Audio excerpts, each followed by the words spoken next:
Service in Cleveland has issued a tornado warning for southeastern Mahoning County in northeastern Ohio until 5:15 p.m. Eastern Daylight Time. That was on time. 4:32 p.m. Eastern Daylight Time. A severe thunderstorm That's for me. capable of producing a tornado was located near Latonia or near Columbiana, moving east at 25 miles per hour.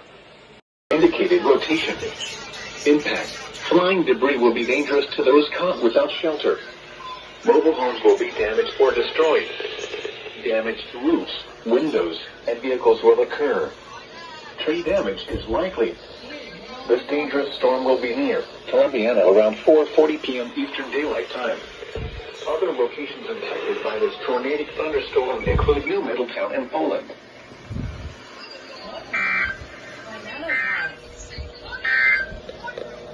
At 4 p.m.